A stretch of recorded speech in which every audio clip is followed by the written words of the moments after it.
Chris Miles was able to retire twice by the time he was 39 years old, but he's not content to just enjoy his own financial freedom and peace of mind. Chris wants you to have your own ripple effect so you can live free today. He's not the financial advisor you expected. He's the anti-financial advisor you deserve.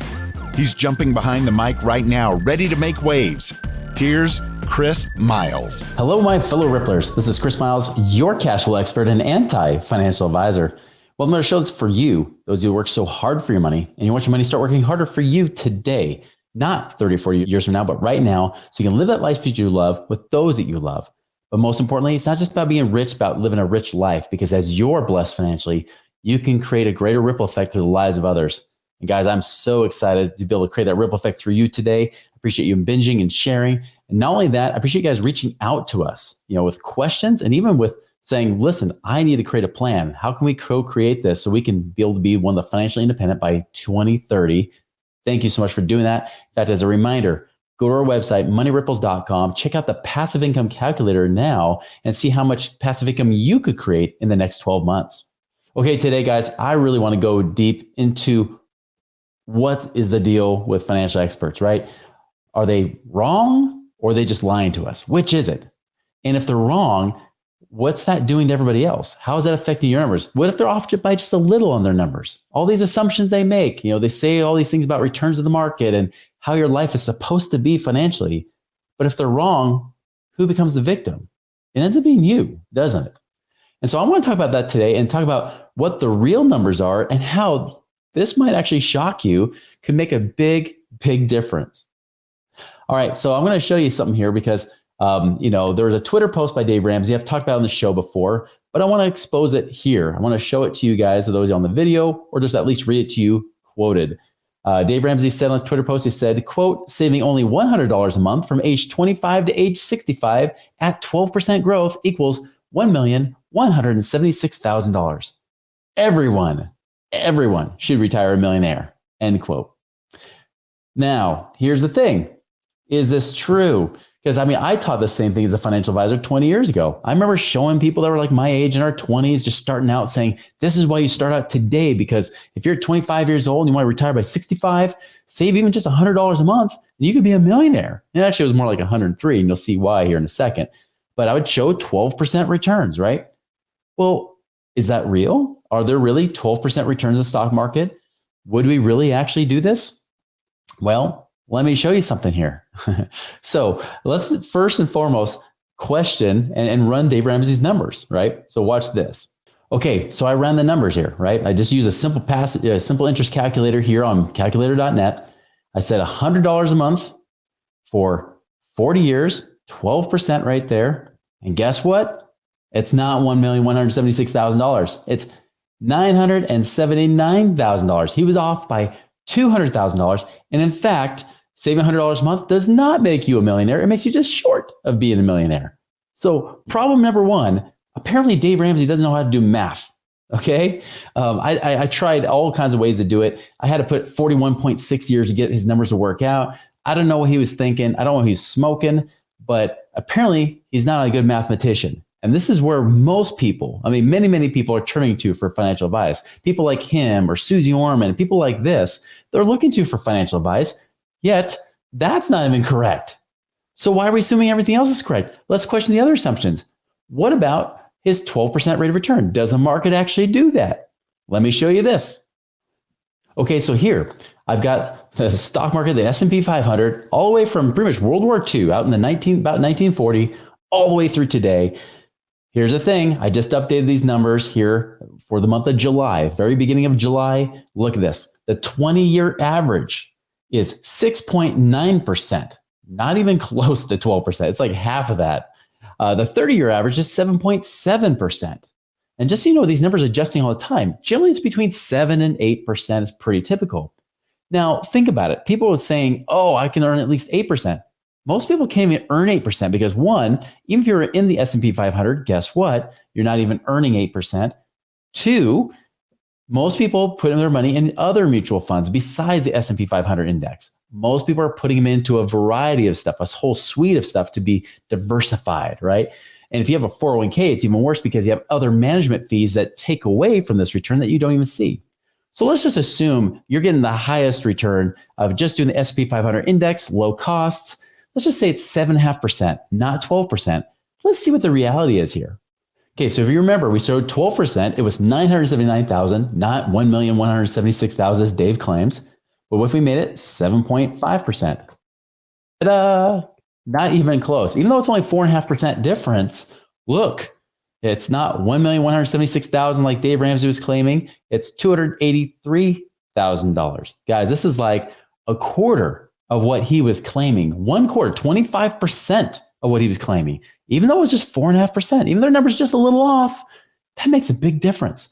Think about this. Remember, financial advisors used to say the 4% rule. That's been disproven. I mean, the Wall Street Journal already said that last October in 2021. I've been saying it for years. 3% is probably a more realistic number. And even then, that might be a little bit high if you're younger or older. So 3% on 283,000, guys, that's less than $9,000 a year. Okay. Less than $9,000 a year you're living on. Do you really think you want to be living on $9,000 a year? Now you might say, well, it's not so bad. Now remember, Dave Ramsey's would be quadruple that. His is going to be closer to almost $36,000 a year, which would seem more hopeful at just saving $100 a month to live on $3,000 a month. Sounds amazing, right? But did he say anything about inflation? Because 40 years ago, remember, 40 years ago was the early 1980s. You remember what $1 million was like back then for those who've been alive that long? It was a tremendously huge number. It seemed out of reach for most people. Nowadays, with inflation, $1 million, now there's a lot of people in the middle class that have a net worth of $1 million or more. So what does that mean? What if we made inflation only 4%? Now, I know the Feds say they try to go for 2%. Some people say that the average is 3%. We all know that the government has manipulated the numbers over the years to be much less. It's probably closer to at least 5 to 7%. I'm going to be a horrible devil's advocate and show a 4% inflation rate just to prove my point. Because guess what? You're saving $100 a month. And after those 40 years, you have the buying power, the total amount that's actually there of about $59,000 in today's dollars after inflation. Do the 3% rule on $59,000. What do you have? Less than $1,800 a year you're living on. But wait a minute, Chris, I saved $1,200 a year. Now I'm living on less than $1,800 a year. That's exactly what I'm saying. That's exactly it. If you guys have seen other shows where I've talked about 401ks, people contributing to that, if you're trying to retire in 30 years, especially, that number gets smaller. A lot of times I've been telling people, hey, if you're lucky, whatever you're saving per year is what you're going to be able to live on per year based on what inflation is doing, and probably is going to do worse then. So what it could be is that if you're saving $20,000 a year in your 401k, you might be living on $20,000 a year in tomorrow's dollars in that 401k, or maybe even worse than that, depending on what inflation does, depending on what kind of returns you're getting, depending on the timing of the stock market, which are all things are out of your control. You understand the problem here? Is that everybody, all these financial experts have been shaming you for years, telling you it's your fault for not saving enough. I remember even 20 years ago, if they say, if you just save 10% of your income, you're fine. Now they're saying, well, not even now, 10 years later, it was like 20% of your income and then you'll be fine. Now they're saying, oh, whatever, save everything, right? Some will still teach the old rules, saving 10%. That stuff is already not working, okay? We already know that if whatever you're trying to save per year, if you save it in mutual funds, that's what you're going to be able to live on per year. So if you want $50,000 a year, you better start saving $50,000 a year. You want to live on a $100,000 a year lifestyle, you better start saving $100,000 a year right now and let that compound for 30 or 40 years. Do you really think that's going to be idealistic? No. Right? Even realistic, not even clear. I mean, idealistic would be amazing, but a lot of times the people will tell me, they're like, listen, I want to live on $100,000 a year. It's because it's pretty close to the income they have right now. Most people don't want to decline in their income when they move into retirement. They want to keep pretty close to the same lifestyle. They want to have that freedom. And so what happens is that they're not doing that, because if you have $100,000 a year you're making, you're not going to save 100% of your money into these accounts. It's just not possible. It's not realistic. You're not going to be living homeless, trying to work and making 100,000 plus a year. That's just not going to cut it, right?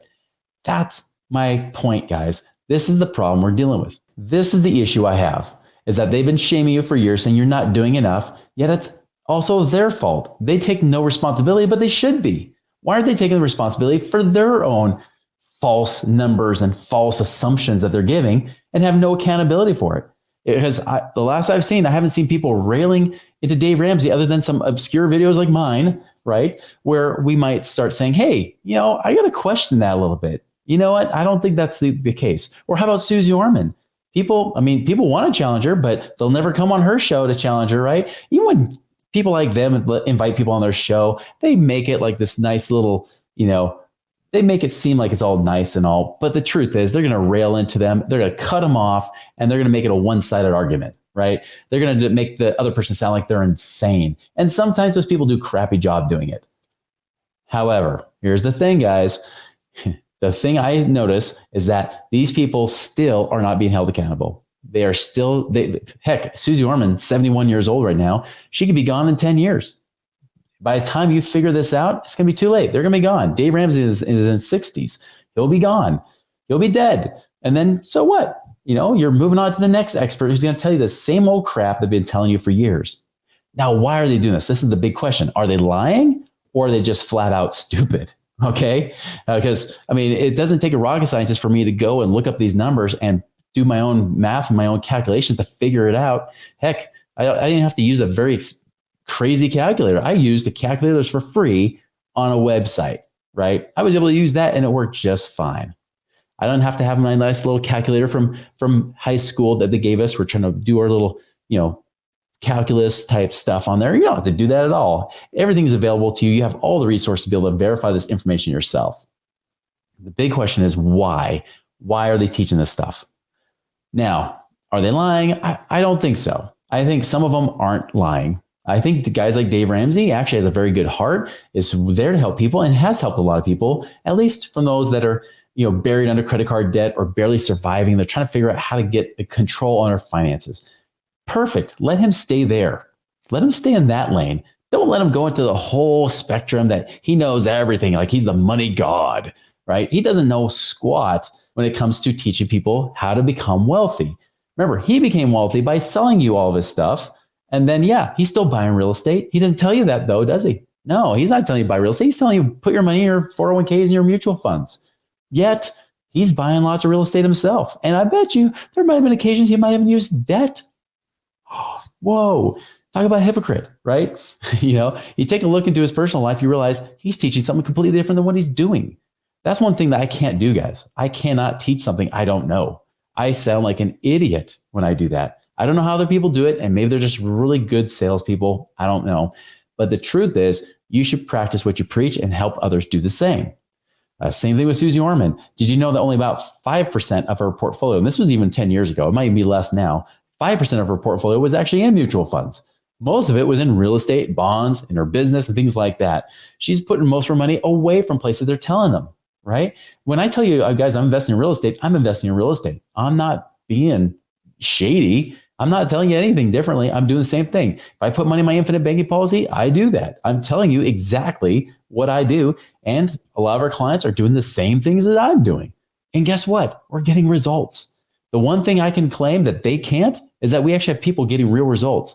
They have millions of followers and they get those onesie twosie people that come on their show. Half the time it's about what's possible, not what's actually happened, but what's possible. Usually with Dave Ramsey, it's always been about what he's done for people, helping them pay off their debt, right? Becoming debt free other than their mortgage, right? So they're not debt free according to their definition, but they're close. He brings on those people. Great. Awesome. That's what he's supposed to be doing.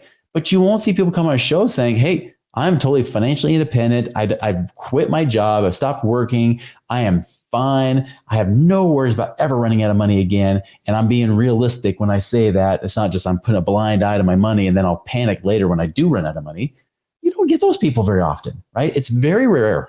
Where you get on our show, we get clients all the time coming on about once a month talking about their experiences and how they're already doing it here and now. And some of them are even out of the rat race completely already. Some of them are just on the way.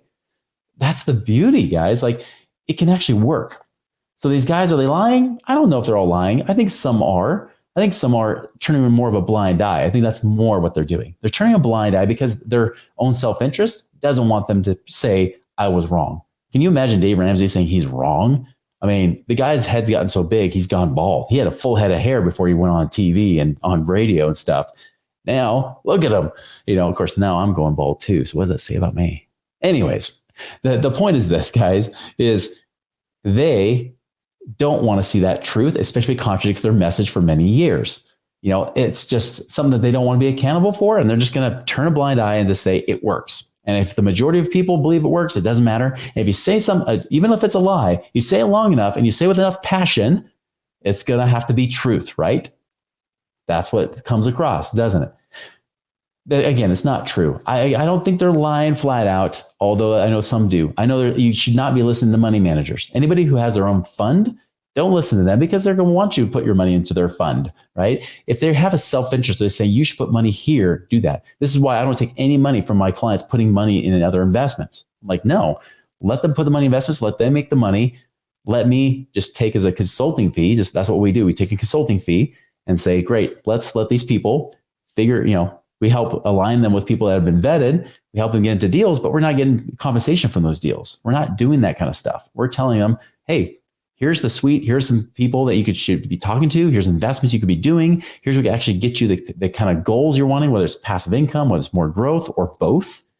These are things you can do. Oh, and a side note, no, you don't have to do infinite banking for this all to work. I had somebody bring that up the other day. No, you don't have to do infinite banking for this to work. This works whether or not you use infinite banking. That just gives you a little extra push. It gives you a little extra boost, a little extra, nitro into your speed in your car there. But at the end of the day, this stuff works regardless of that. So that's my point, guys, is that you can follow the advice that has not worked and it's been proven not to work. And as I just shared before about my dad, he did everything right. He could have been Dave Ramsey's father. And yet my dad couldn't become financially free because he was following the same advice that they've been teaching. Same advice that Suze Orman teaches. Same stuff. Paid off his house early, saved in his retirement accounts, and was penny pinching to death. Yet it was not enough. Guys, I don't want you to be in that place where you're in a place to say, oh, I don't have enough. What am I going to do? You don't have to be there. If you have questions, obviously we have answers.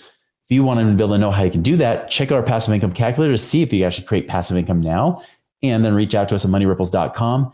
Go and make a wonderful and prosperous week so you can have a prosperous life. We'll see you later.